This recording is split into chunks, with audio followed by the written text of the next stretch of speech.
Here's an agenda for you. Wireless mic. And you know how to use it, correct? Yeah. So turn it on when you need to speak. Like that. And you can probably set it right up there. Is there an outlet up here? Oh, an outlet? No. No. No, there's not. Not on these things. Well, I won't make this any more complicated. Do you have somebody coming to help you today? Yeah. Okay, perfect. Here's a pen for you if you need it. Thank you. All right.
Good afternoon. I'd like to call the September 22nd, 2025 Housing Authority regular meeting to order.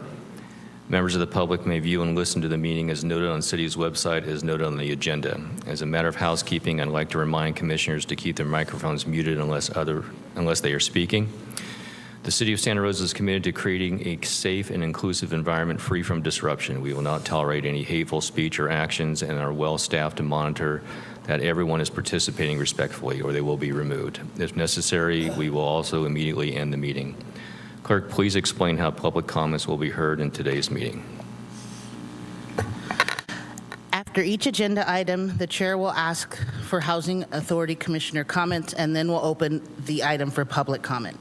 Once the chair calls for public comment, please go to the closest podium in the upper tier of chambers.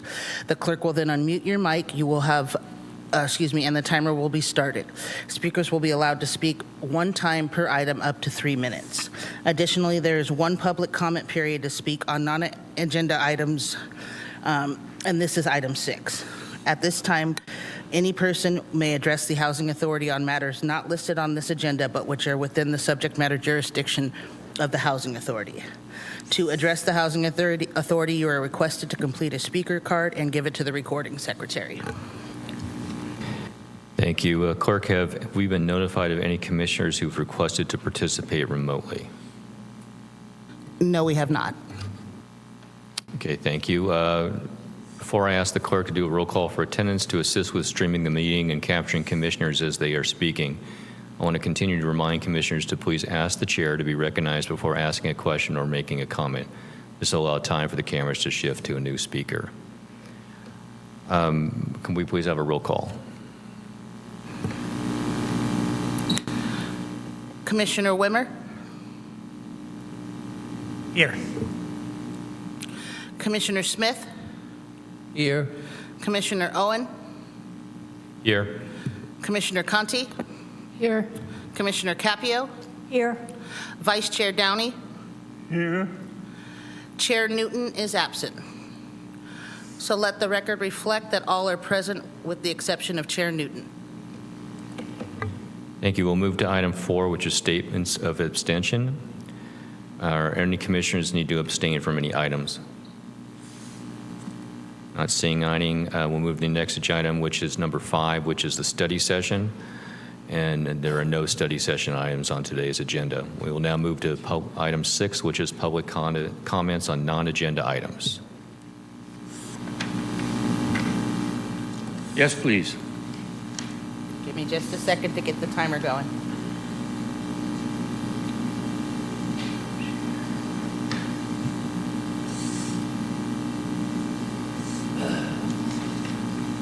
Stop share.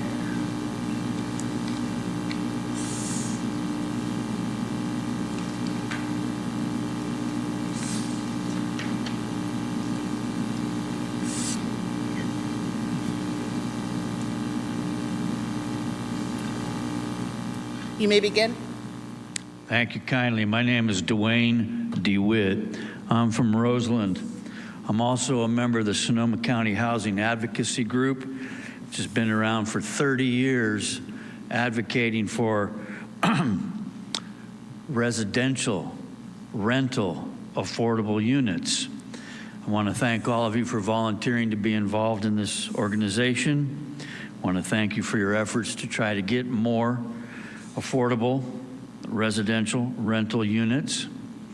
And I wanted to point out that there are currently stories emanating from the United States Housing and Urban Development Department, actually stories about that are coming in the Washington Post and the New York Times, pointing out that they are having difficulties in getting the funding that's necessary out to the different organizations for housing, not just affordable housing, but also for veterans. And this is really troublesome to me. Veterans basically had been given a specific category in the past called the HUD-VASH vouchers. You've heard me talk about them before. And they have proven to be successful. One of the things that's needed is actually organizations such as yours, which have actually helped to have some successes, put some things in writing to send to the federal authorities to stand up for this project, these programs, to be supportive of what actually works. Unfortunately, we're dealing with some regressives at the federal level who believe that it's not necessarily what's best that matters. It's more about what somebody's ideology is. That shouldn't come into play in the disbursement of these funds. And you folks, because you're a successful housing authority, I do believe that it's existed for close to 60 years, so you know that there's that need for that affordable residential rentals. If you would get something going, work with our city manager, our city council, the current mayor, Mayor Mark Stapp, and say, let's point out the successes of the programs that housing and urban development funding has helped to make possible here, not just in all of Sonoma County, but specifically in Santa Rosa, and even more finite, I would say, deliberately tailored to define how those HUD-VASH vouchers have helped in the project-based activities that have gone forward. Looking through today's agenda, I saw something written saying there are no project-based vouchers available right now. So let's sing the praises for the successes that you folks have helped to have occur here in Santa Rosa's jurisdiction. Pointed out to our congressman, Mike Thompson, Vietnam veteran, combat veteran. He understands the need for these things. He'll be there to take it all the way to Capitol Hill. He'll be there to read it in the record, the congressional record. If we can get you folks to take the first step, that's what it takes. And you don't have to say, well, it's not in our domain. It is. You are an authority. You can make that request for it to go forward. Thank you for your time.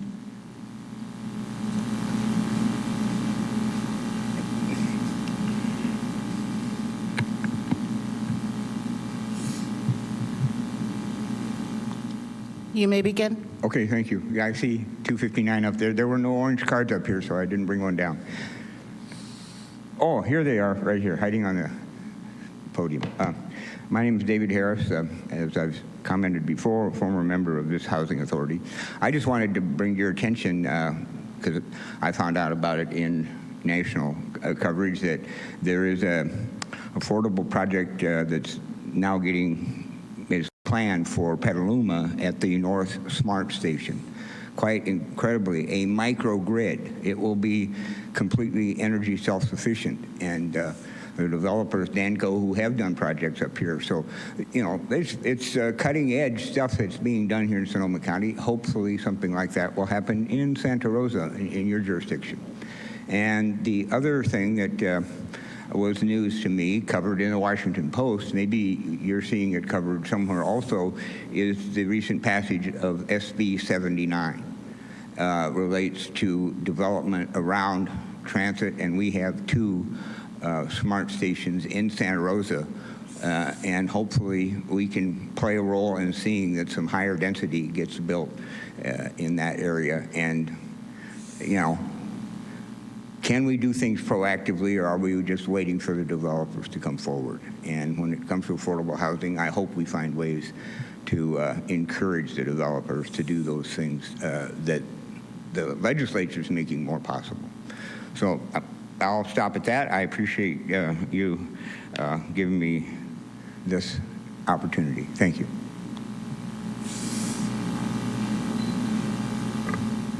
Thank you. Do we have any more additional public comment? It does not appear we have any more public comment on this item. Thank you. So we'll go ahead and move to item 7, which is approval of minutes. Are there any commissioners that have amendments to the minutes? I have one minor one, Chair. Yes, please go ahead. Under Executive Director Report, when Director Bassinger is introducing the new commissioner, I'd like his name inserted. Just a minor thing, but who Mr. It's always Miller. beneficial. Yeah. Thank you for catching that. Thanks. We can get that change made. Okay, thank you. Any other comments? So not requiring a vote, we'll just move on. With that change, we'll move on the minutes and go on to item 8, which is Chairman Commissioner reports. Are there any Chairman or Commissioner reports?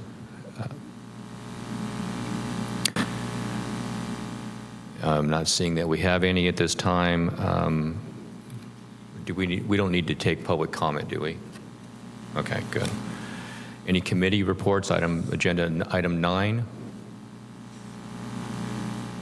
Not seeing any, and then we'll move on with passing and public comment on item 9. We'll move to item 10, which is the Executive Director Report. Megan? Good afternoon, Commissioners. Attached to this month's agenda is our September pipeline update. Just one project that I'd quickly like to highlight is the Burbank Avenue Apartments. You'll notice it has moved to the top of the pipeline, which indicates that it is complete and undergoing lease-up. This is the 5th and final disaster recovery funded project. So this includes the resources that the city was provided following the Tubbs fire in 2017. And we coupled these projects with project-based vouchers. So you'll also notice there are 16 project-based vouchers in this development. And tentatively, this project is looking to have a grand opening celebration on October 30th. So you'll all be notified of that as the planning progresses. I'd be happy to answer any of the questions about the pipeline. Any questions from commissioners? I have one. Megan, do you happen to have the report there in front of you, the grid, the table? Yes, I do. I think it's important that we go back, as you made a comment of how much money has gone into this for project-based vouchers, but more importantly, the amount of money that came in through disaster recovery and also for CDBG disaster recovery, and also 9% tax credits disaster recovery. So can you highlight just, and I'm sorry to put you on the spot here, but I'm pretty sure you already know this, which besides Burbank Avenue Apartments have benefited from either the CDBG DR or 9% tax credit DRs? Sure. So the first one, Burbank Avenue Apartments. The third line, the Cannery at Railroad Square, which was recently completed and had a grand opening celebration. Then we go down to, those are the only ones in that particular area because we have these on a rolling 2-year cycle. So the other projects that we did complete with the disaster recovery money were Caritas Phase 1, which is located here in downtown Santa Rosa, and then Laurel at Perennial Park, which is the former Journey's End mobile home park, as well as the Linda Tuna Senior Apartments. So those 5 were our disaster recovery projects. Several of those also have the disaster recovery tax credits layered in them. Is it safe to say that the total units is pushing 1,000 units for those projects? Of those 5 projects, it was about 370 units. But the disaster recovery tax credits did extend well beyond those 5 projects as they were awarded in Sonoma and Napa County. Wonderful. So as bad as the disaster was, the benefit that came in through those 2 funding sources had put a lot of units back into the marketplace. And I think it's important that we get that in the minutes. Yes, that's correct. Any other questions or comments from commissioners? Seeing none, we'll go ahead and open for public comment. Jeff, I had a comment. Oh, I'm sorry. Dr. Downey?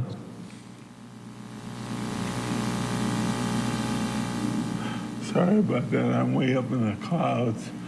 My question is for Megan that, okay, now that we're clear that the disaster relief funding is expended, as we continue forward, it looks like there could be some potential delays in federal funding.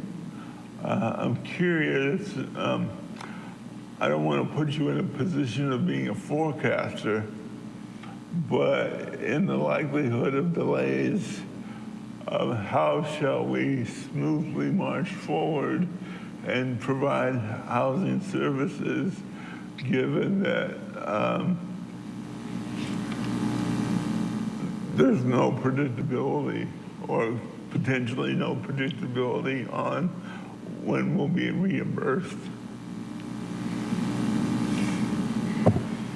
Well, I think at this point, there is predictability in our reimbursement. So we are being paid on a monthly basis for our Housing Choice Voucher, so that is not presently a concern. HUD continues to fund that program so that we are able to provide those housing resources to the eligible households. And in terms of our federal awards for CDBG, Home, and HOPWA for this fiscal year, we have executed grant agreements with HUD, and we will be able to draw down those funds from the federal system. The one issue we may have, and hopefully if it does occur, it will be a finite period of time, is if there is a government shutdown, we won't be able to seek reimbursement during that time. But otherwise, we are anticipating things moving forward as currently planned. And so we are looking to deploy our resources as we have over the past couple of years. If you'll remember, the CDBG DR funding was awarded in 2020 and 2021. So since that point in time, we've kind of been moving forward in what has become kind of a regular cycle of our federal funding awards, what we receive from the state in the form of permanent local housing allocation plan, and then any other resources that developers are able to apply for at the state level. So in the event of a shutdown, is there a plan B for us? If there's a shutdown, the city will just be reimbursed once the government reopens. So the city budgets for those programs during its annual planning process and identifies funds available, and then we are reimbursed by the federal government. So programs and services will be able to continue. It's just the reimbursement from the feds that may lag. Thank you. Any other questions or comments for commissioners? Again, I'll open again for public comment.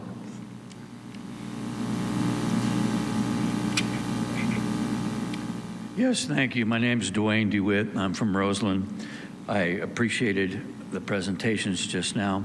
And one of the main questions that could be answered to help all of us in the community is how many new housing units actually did get provided so far after the Tubbs fire? The number that was just given was only about those that were assisted with disaster assistance, but I do believe the Housing Authority staff could probably tell us how many housing units have been built since that fire. Apparently, some people in political positions continue to say that we have not caught up with the number that were burnt down. So have we replaced the number that were burnt down? Are we moving into the positive, or are we still trying to play catch up with the number of units lost during the fire? Thank you kindly.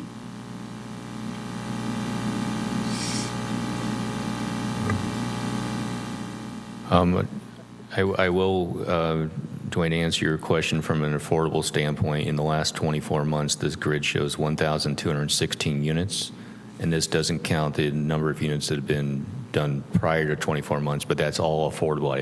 I don't know what the number is from a market rate units. Megan, would you happen to know that figure? I do not have that number off the top of my head. Okay. Thank you, sir.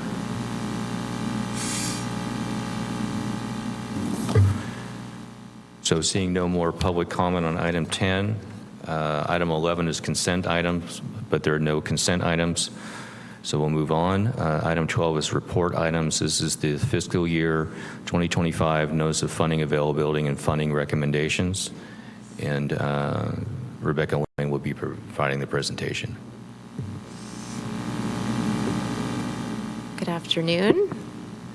Thank you very much for your time today. My name is Rebecca Lane.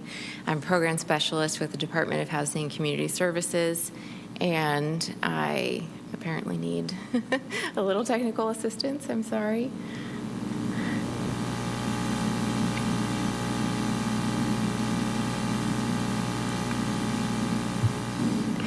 Thank you, Ashley. Again, my name is Rebecca Lane. I'm program specialist with the Department of Housing and Community Services, and I am pleased to be here today to present the fiscal year 2025-2026 Notice of Funding Availability funding recommendations. You will recall perhaps from our earlier study sessions this summer, June 23rd meeting is when we had our first study session to review the funding priorities for the NOFA that would subsequently be released on June 25th of 2025. The NOFA was published with approximately $3.5 million available for rehabilitation as well as new construction projects, with a funding priority for rehabilitation projects. The funding was comprised of approximately $2.2 million in local funds, $1 million approximately in CDBG, and a small amount, approximately $273,000 in permanent local housing allocation funds from the state of California. We received 4 applications, which I will go over in the upcoming slides, and I would like to thank Vice Chair Downey and Commissioner Capio for participating in our ad hoc committee to review the applications. We met 3 times with the committee between August 12th and August 26th to go over the recommendations that are being presented today. The applications were all reviewed in compliance for compliance with the NOFA, as well as our point scoring system, which we went over in our June study session. The scoring is included as an attachment in your packets, but as a recap, those categories included readiness, affordability, bedroom size, special needs set aside, leveraging, project competitiveness, developer and manager experience, on-site services, amenities, and we have an other factors category, which this year provided additional points if a project was a rehabilitation project, and this year also deducted points if an applicant had previously been awarded funds and rejected the award or failed to enter into a loan agreement by the deadline required by the funding source.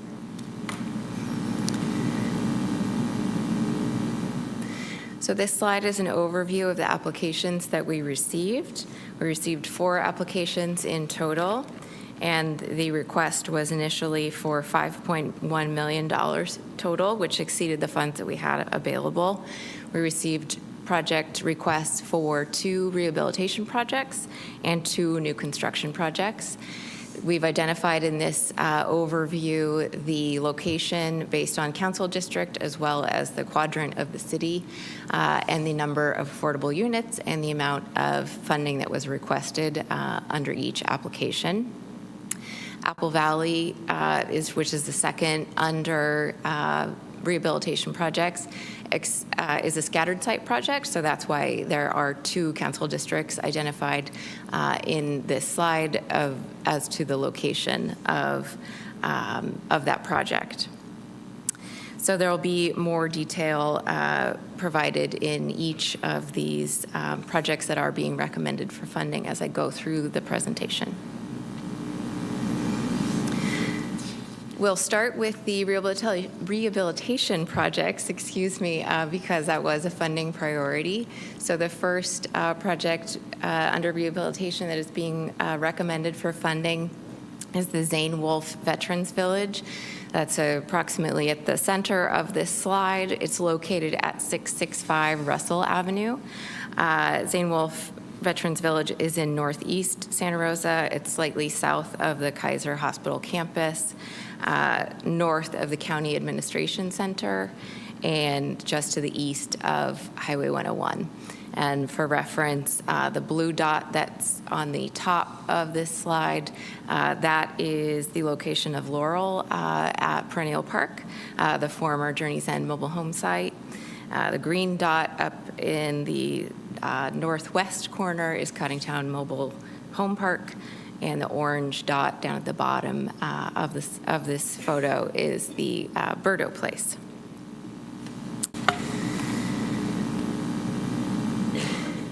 Zane Wolf Veterans Village started as a pilot program sponsored by the County of Sonoma to demonstrate the efficacy of tiny homes as a way to address homelessness in Sonoma County. The Community Housing Sonoma County, the developer, was selected in 2017 to complete the design, development, and construction of the project, which was completed in 2019. There are 14 units exclusively for veterans on this project, and the services are provided largely on-site by the VA. Each unit is a tiny home, which is 250 square feet approximately. They all have full kitchens and full bathrooms, and there is also a common room on the site. The staff report identifies the common room as being larger, but I had some information come in after the publication of the staff report that in fact the common room is also 250 square feet. It does have laundry facilities in that common room, but it does not have a full kitchen, which is identified on the staff report. So I wanted to make that correction for the commissioners. The project has been successful. This was, as I mentioned, a pilot project by the county, but the county has extended the land lease. The county owns the land, and so the intent is for the project to continue forward. The current county land lease is extended through July of 2041. And Community Housing Sonoma County will continue to ask for extensions on the project and on the site for the project to continue. The project, because it started as a pilot program, they were issued temporary use permits under our zoning code in the city of Santa Rosa. And this, in order to continue forward, the project needs to obtain permanent use permits, a multifamily use permit. So the funding that is being requested is to complete the work that is necessary in order for the project to obtain the permanent use, multifamily use permit. The application for Zane Wolf Veterans Village scored a 76% on our scoring, which was first in the rehab category and third overall. The low category for the scoring in this project was the the bedroom sizes, the fact that all of the units are technically studios, but as I've said, they are all tiny homes, meaning they're completely detached, and the occupant has that whole space to themselves. All 14 units are oriented around a common green space, and the common home with the laundry is also available to the residents. The affordability mix for Zane Wolf Veterans Village, 13 of the 14 units are available to veterans at 30% of area median income. And the manager unit is also a veteran, and that is a unit at 80% of AMI. So the project is 100% affordable. In terms of the environmental requirements, this is exempt from CEQA as an existing facility, and we are not recommending federal funds, so a NEPA will not be required. The next project is also a rehabilitation project, and this is the Apple Valley Scattered Sites. The commissioners who were present at last month's meeting will recall that Apple Valley Scattered Sites came before the commission for a loan modification request in support of the state funding application for rehabilitation for the Apple Valley Scattered Sites project. So this slide shows the 5 separate sites. The developer is repackaging or attempting to repackage these projects as a single scattered site project. So the slide identifies the location of all of the properties. Olive Grove is at the bottom of the slide. That is the newest project in the scattered site project that was built in 2007 and has 126 restricted units. Pollen Creek was built in 1963, and that has 47 units across 12 fourplexes. Papago Court was also built in 1963 and has 47 units. And Baby Apples, which is actually 2 fourplexes up at the very top of the slide, that was built in 1965 and has 8 units.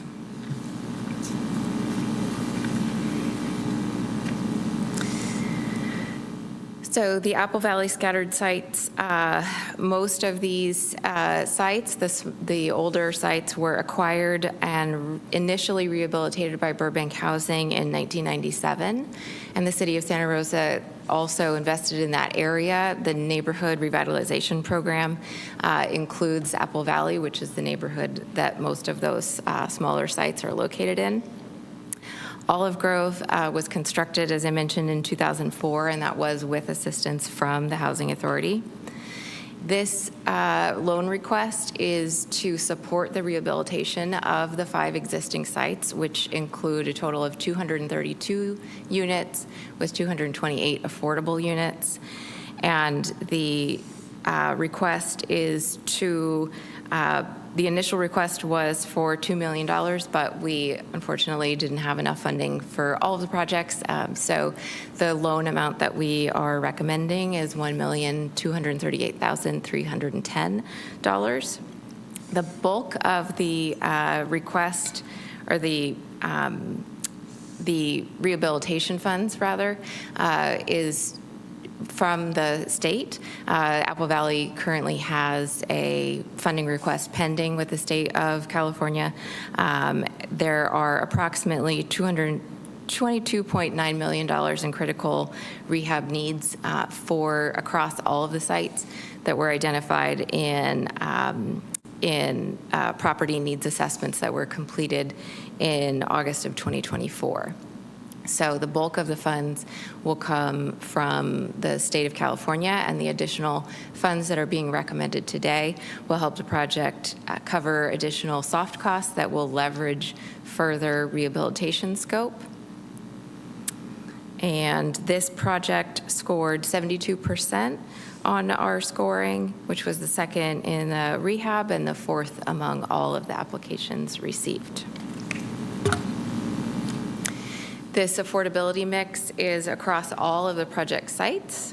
So there are 48 units at 30% of AMI, 2 at 40%, 63 units at 50% of AMI, and 115 units at 60% of AMI. And this also includes, there are 4 unrestricted managers units across all of the sites. That is an increase in affordability of 2 units from the current mix of the single sites. This project is also an existing facility, so it is exempt from CEQA, and we are recommending federal funds for this project, so a NEPA will be required.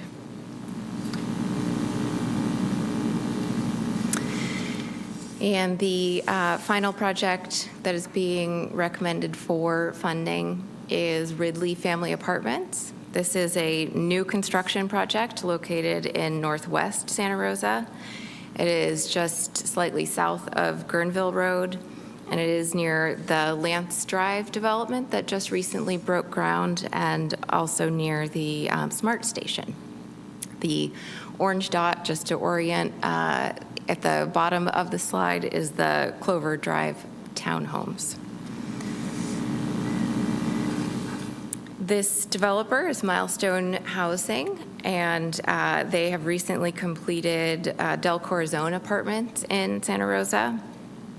This application scored first overall and first in the new construction projects. They did reduce the requested funding amount from $3.5 million, I believe was the initial request, to $2 million, so that we could try to make this work. This project qualifies as a large family development under the HCD under the HCD guidelines, because the project has larger bedroom sizes, many larger bedroom sizes. And the project is also reserving 6 units for foster youth who are exiting the foster system. The project intends to apply for tax credits in 9% tax credits in early 2026. They're expecting to have full points on that application, including a high tiebreaker score. The project contains 6 units at 30% of AMI, 9 units at 40% of AMI, 21 units at 50% of AMI, 13 units at 60% of AMI. This project is exempt from CEQA, categorically exempt from CEQA as infill development, and we are not recommending federal funds, so no NEPA will be required.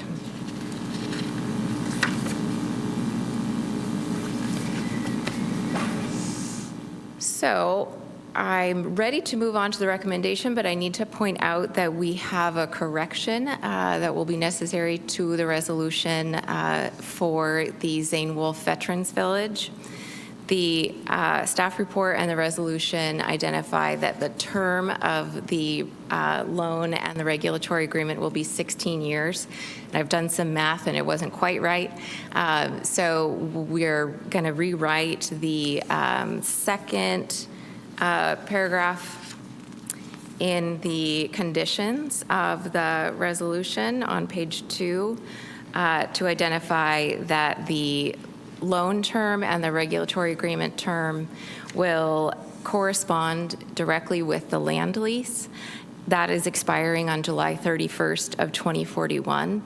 And then we will also require that the regulatory agreement and the loan agreement have extensions to, at the end of that term, the July 31st, 2041,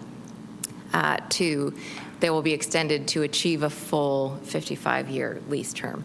So I apologize for that oversight and the confusion. I have the language that we can put into the record. But the recommendation is for the full funding request in the amount of $489,228 for rehabilitation costs for Zane Wolf Veterans Village, which is located at 665 Russell Avenue. The second recommendation is for Apple Valley Olive Grove LP in the amount of $1,238,310 for rehabilitation costs for Apple Valley scattered sites, located at various addresses on West Deal Lane, Papago Court, Apple Valley Lane, and Zinfandel Avenue. And finally, the third part of the recommendation is for Ridley Avenue Apartments, LP, in the amount of $2 million for pre-development and construction-related costs for Ridley Family Apartments located at 1801 Ridley Avenue. And I am happy to take any questions, and just to let the commissioners know, there are also representatives from each of the projects that have been recommended for funding. Some of those participants are on Zoom, so I will ask the clerk if they would like to make a comment. Is that possible? Or we'll deal with that in a minute. Sorry. So we do have representatives, including in the chambers and on Zoom, from each of the projects that are being recommended for funding. So thank you. Thank you. Any questions from commissioners? Commissioner Conti? Yeah, I have a few questions. Hopefully they'll be easy to answer. You didn't mention the funding not going to Laurelette Perennial Park Phase 3. Was that their decision to pull out, or did we just not recommend their funding? We did not recommend that project for funding this time. Okay. They had received funding in 2 prior rounds, however. Last year, we kind of pushed them forward because there was an intention for them to come back for more funding. So they've come back for more funding. Do we understand what the lack of movement is on that project? Go ahead. They are not being awarded funds at the state level, so they're using the Housing Authority's award. I think it's in excess of $4 million as leverage for state applications, and they are not successful in those rounds. Okay. But it is still progressing. It's just on hold till they get their funding. They are still in order. seeking funding, and so the committee reviewed that, and because one of the factors was we have over $4 million that is identified for that project, to not proceed with that in this no fund. Okay. Also, in terms of Burbank housing, the Apple Valley scattered sites, I wasn't aware that there, and I just want to confirm this. I noticed it in our packet this time that there's no special needs populations in any of those projects?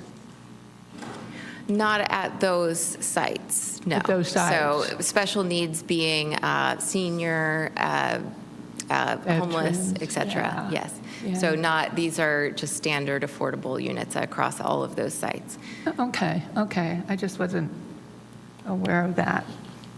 They're a little older, mostly anyways.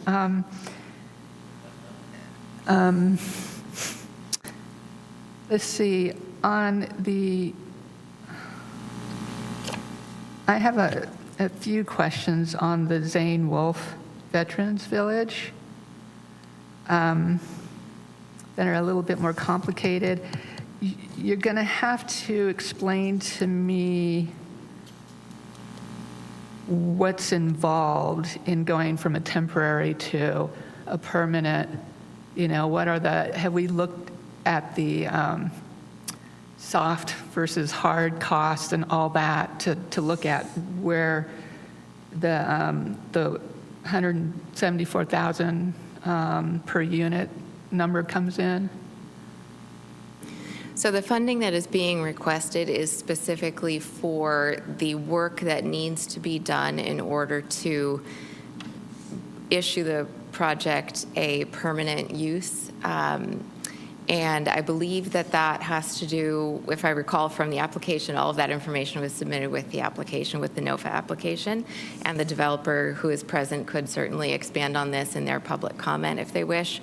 But it's to connect the units with trellises because they're currently completely separate And the project, in order to qualify for a multifamily use permit, would need to have those units connected through the trellises. So the project, the funds that are being requested, it's a very specific amount for a very specific use. And so they did give you a pretty clear description of how the money was going to be spent. That's correct, yes. Is it appropriate for me to ask a question of Commissioner Capio on this? Council? She was on the ad hoc committee for it? I think that's at the chair's pleasure, yeah. Okay. Did you look at those numbers on where the money was going to be spent to account for the $174,000 per unit? Yes, we both, Vice Chair Downey and I looked at how the project was set up now and what would be required for them to meet of multiple family status. And they've been working with the planning department to come up with a set of solutions that would enable them to obtain a permanent conditional use permit. Okay. For, $174,000 for these, tiny homes is a lot, but we're talking about a lot of site work.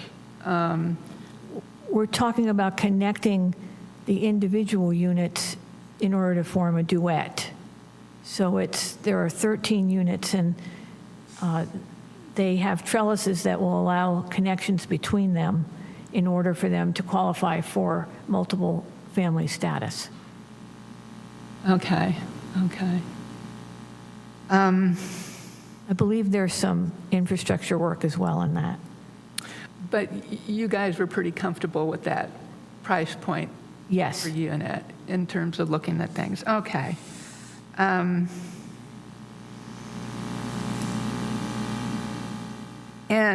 I'm just wondering about the extension of the lease. This is a county-funded project.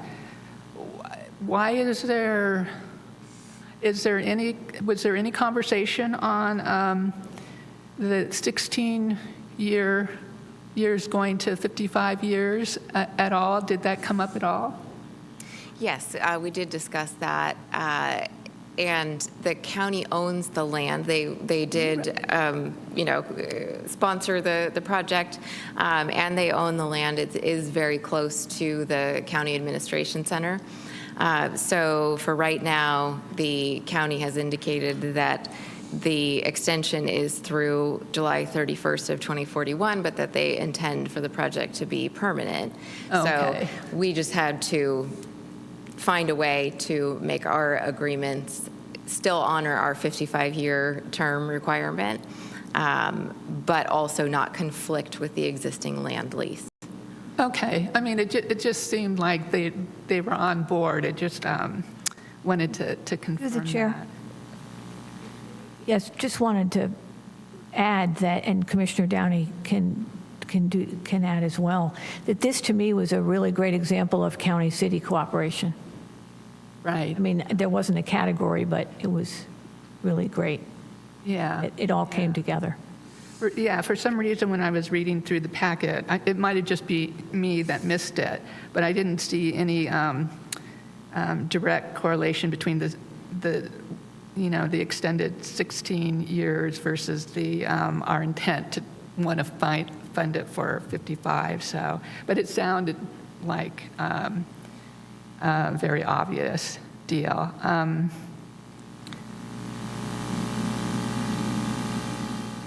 Okay, and a quick one on Ridley Family Apartments. It looks like it had the highest scoring, good mix of bedroom, and plus the 6 units for foster youth. That sounds awesome. And this is my last question. And also that they look really strong, a strong team. that uses their own general contractor, or their own, yeah, do their own general contracting, which is really good. One thing that I kind of noticed was their management team, which I can't remember the name of. It's, I think, FYI or something like that. Last year, there's some issues in the paper about them, some complaints that residents had with their other project, and I was wondering if that was resolved. I'm not sure I know what you're referring to Okay. specifically. I don't recall any media coverage, but the developer is, the development company or the team is a partnership between Milestone Housing Group and Pacific Housing and 2 local partners. Milestone Housing Group has completed 5 projects in the state, including Del Corazon, which is here in the city of Santa Rosa, which we have sponsored, and Pacific Housing, which is one of the partners, has developed over 100 projects in California. Yeah, the development team looks really good, but I just, the management team that comes in, there was some issues where there was some complaints with them, although they have I checked them out, and they had a really good history, a solid history. I just know locally, hearing in the paper, or something about some issues that they were having, but I guess that comes up sometimes. I just wanted to highlight that was just something that I noticed. Oh, actually, that wasn't my last question. This is my last question. Do we have any contingency restrictions on this type of funding, given that they're not shovel-ready? So I'm assuming that if they don't get all their funding together, we don't necessarily have to come up with the money, correct? Yes, so in the resolution, each resolution does have deadlines by which the project needs to begin construction. And I'm sorry, I just need to look at the resolution for Ridley. It's the 7th requirement in the conditional section. The loan shall be due and payable in full if construction is not commenced by July 1, 2026, and is not completed by December 31, 2027, unless these dates are extended in writing by the executive director.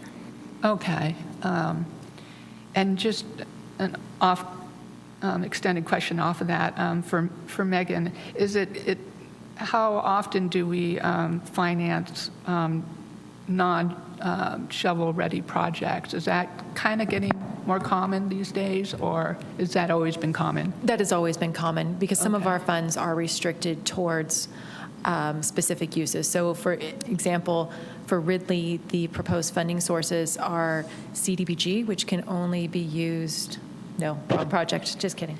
That was for Apple Valley. But we'll just go with that example. CDBG can only be used for site acquisition or for rehabilitation. So there's very limited applications for that particular source. So we do have to kind of pick and choose where we apply funds and be flexible. But it is not uncommon to lend funds for pre-development, and frequently, as we're seeing with Laurel Phase 3, the developers don't proceed with executing the promissory note or loan documents until the majority of the funding, this most frequently, is compiled and they're ready to proceed. Right. Okay, that's it. Thank you. Thank you. Any other commissioner comments? Dr. Dano, we had Commissioner Capio provide some feedback on the review process. Would you like to do the same?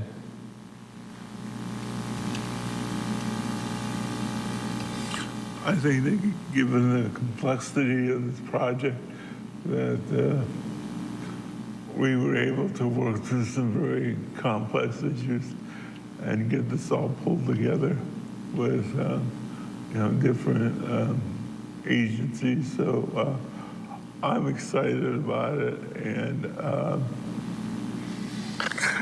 I'm hoping that it will help provide housing for people.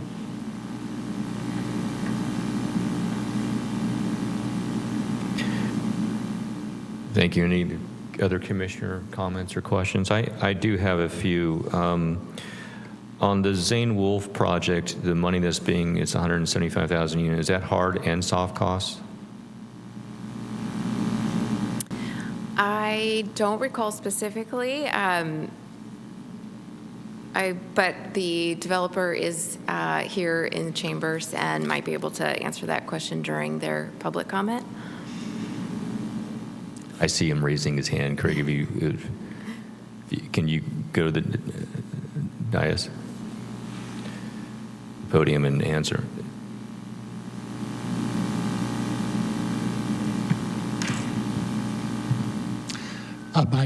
My name is Craig Beltzner. I work with NorCal Affordable Housing Consultants and here representing Community Housing Sonoma County.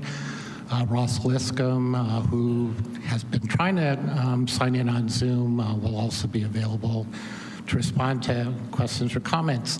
I would like to clarify the cost per unit for Zane Wolf. Commissioner Conte properly identified the total development cost for this project as $175,000 per unit. I'd like to clarify this project was built and occupied in 2019. So that $175,000 per unit includes $120,000 per unit to initially develop the project, which has been operating for the past 6 years. The additional funding requested, $489,000, is largely to address conditions necessary to extend the use permit, as was identified in the staff report. And those are primarily in two categories. One is the expense to create compliance with the multifamily zoning ordinance, which is essentially requiring us to connect detached units with trellises so that they're duet units. And ironically, that cost is only about $12,000. We actually have a contract to install those trellises, but we're moving forward with that process in conjunction with this funding request. The two larger categories in terms of cost are one, to underground temporary electrical utilities.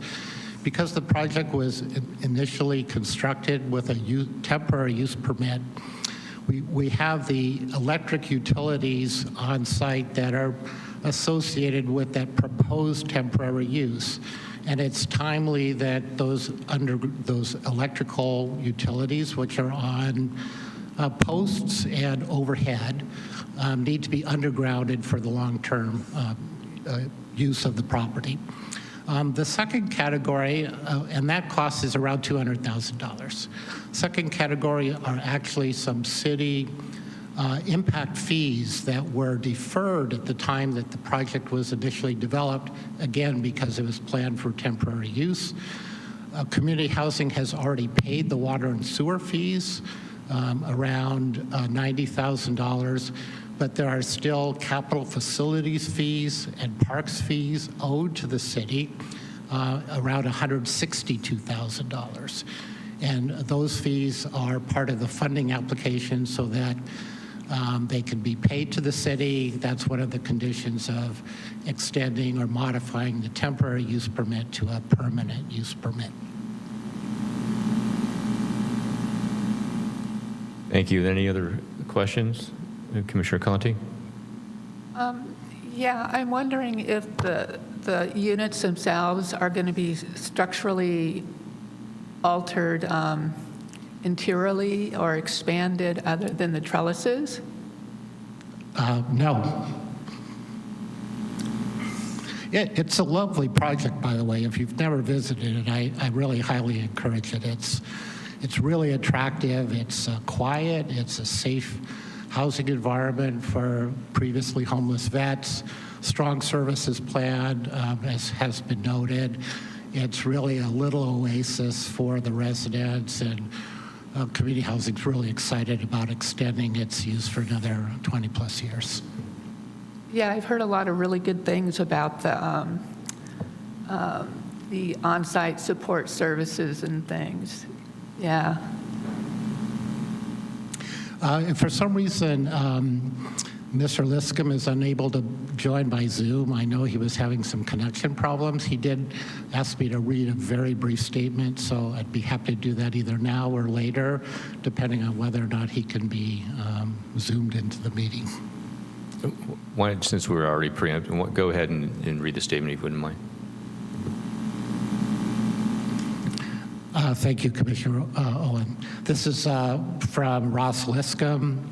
Ross notes that he has been a board member of Community Housing Sonoma County for over 15 years. He's a Marine Corps veteran, combat veteran, and he wants to express appreciation to the Commission and the Housing Authority staff for their support of the extension of use of Zane Wolf to assist previously homeless veterans get back on their feet. Thank you. I too have heard great comments, and the price per unit cannot be matched, even though we're looking at 2019 numbers. Even if you accelerate that with inflation, it can't be matched for what was done and have the services on site. Any other questions from commissioners on any of the other projects? Hearing none, we'll go ahead and open for public comment. Yes, thank you.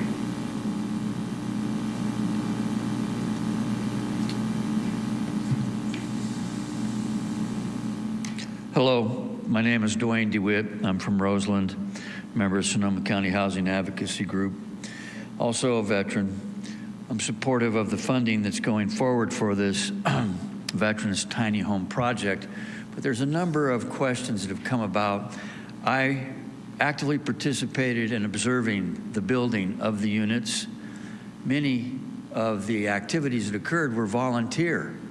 Volunteers came forward and they helped with many of the things that were done there. So I've never heard the actual costs, the cumulative costs per unit until today. It seems that Mr. Meltzner, who I know and trust, has stated that 6 years ago, the cumulative cost of one of the units was $120,000 for 250 square feet. Now you're giving this extra money and it goes up to $170,000 approximately. I think the whole thing about the trellises is absurd. No offense intended to anybody, but the trellis is just going to be out there, not really adding to the ambiance or helping the people in their their 250 square foot, $170,000 tiny boxes. So we should find ways to get waivers. The city, a lot of these fees are because of them picking up on fees.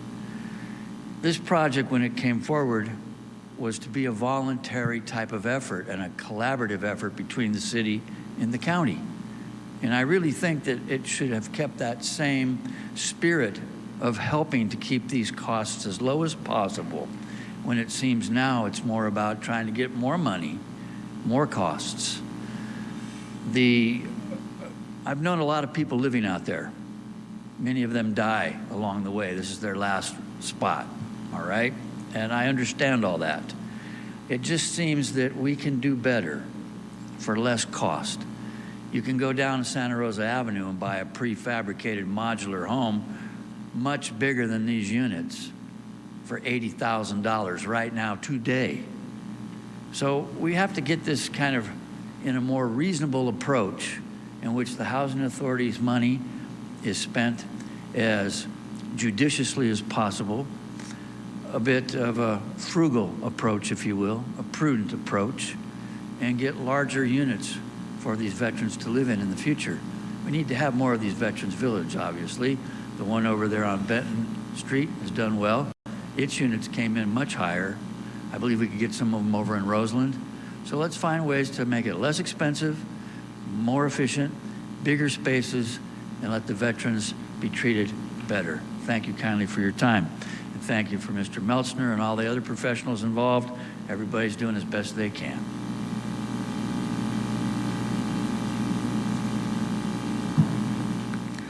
Good afternoon, Commissioners. My name is Jocelyn Lynn, and I'm with Burbank Housing, and I'm here representing the Apple Valley Scattered Sites Project. So I just want to say thank you for your support and for considering our award request. I want to give you an update that, we did apply for 4% tax credits in this last round, and we're cautiously optimistic. The self-scores were posted by SIDLAC last week, and so we're looking through it to see sort of where we fall in line. But our team is prepared to, put together another application next year, and, in the event we're not successful. But we do think that this round, there is some optimism that the greater bond allocations being allowed for projects, which was a change in the 4% tax credits, which you might have heard, will allow for more projects to be funded. So we're really excited, and, this is an important project for Burbank. So thank you. Thank you. Do we have any other public comment, Clerk?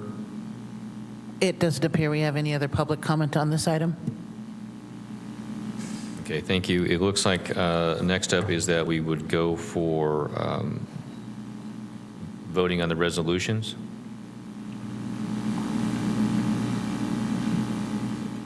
City Attorney Office, do we have to do each one separately, or can we do all of them at one time? You'd need to do all three recommendations. You can do those all at once, so long as it's the commissioner's pleasure to vote the same way on all of them. If that's not the commissioner's pleasure, then you might have to take them separately. So it's a little bit dependent on whether or not you're going to say yes to the whole bunch, or take them individually because you're not recommending all of them. Dr. Downey, you have a comment? No, I just wanted to propose to read the text of this proposal. Please go ahead. I would like to motion to waive the reading of the text and approve the fiscal year 25-26 notice of funding availability for funding recommendations. Is that the right one for this particular? Well, I'm looking at, so what we have is that is written up for us as a recommendation to do all three at one time. Is that your intent? So yes, I would do this recommendation for all three at one time. Is there a second on that recommendation? Oh, I'm not hearing a second, so, okay, thank you. And so if we could go ahead and... Yes. Chair, I just want to remind the commission that there is one item that was amended by staff. And so if Vice Chair will say that his motion is as recommended and amended by staff, and then we could get a second, that would be perfect. Dr. Downey, is that acceptable? That's acceptable. Thank you. Thank you. And again, a second on that recommendation? Okay. We have Commissioner Smith with the second. Clerk, can we go ahead and go for a roll call vote, please? Commissioner Wimmer? Yes. Commissioner Smith? Yes. Commissioner Owen? Yes. Commissioner Conti? Aye. Commissioner Capio? Aye. Vice Chair Downey? Yes. Let the record reflect that that motion, or all three of those motions pass with 6 ayes and 1 person being absent, Chair Newton. Thank you very much. With that, we'll move to adjournment. And thank you, everyone, for those efforts. And thank Commissioner Capio and Commissioner Downey for their work in going through all these applications. We wish it was more money going back in, but we are thankful for what we do have, what we have been received. Thank you.